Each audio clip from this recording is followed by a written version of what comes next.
Welcome to Standard Chartered Money Insights, a podcast series by Standard Chartered Bank that brings you market views and insights on the go. Welcome to Cut to the Chase. Today is Thursday, the 27th of March. I'm Daniel Lam, your host for the podcast.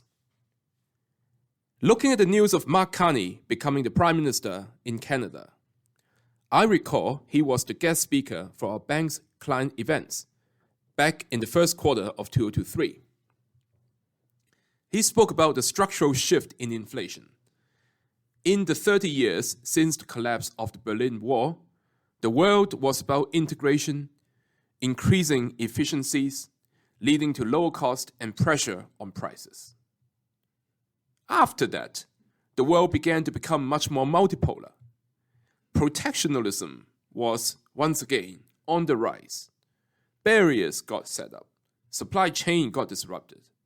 These led to inflation going higher on a structural basis.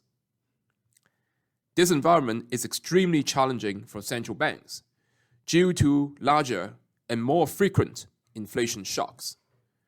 For example, in the US, after nearly 2 years of playing second fiddle to non-farm payroll, CPI data is once again the renewed focus. Shocks can push inflation up or down. Anchored expectations are key to keep inflation near target. In a more uncertain world, central banks see managing expectations as the most important and powerful way to maintain long-term credibility and price stability.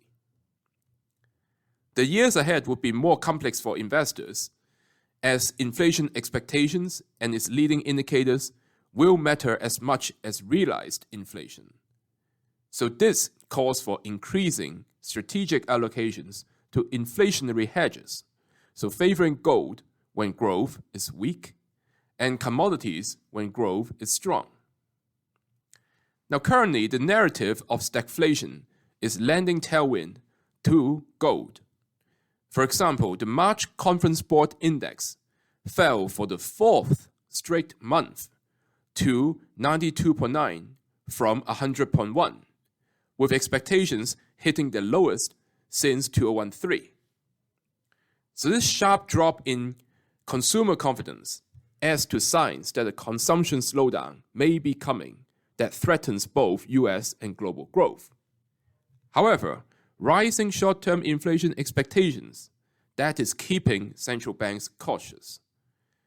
So therefore, as a hedge, we continue to like adding to gold, especially on pullbacks to key support levels at 2,900 and 2,800. That is all from me for today.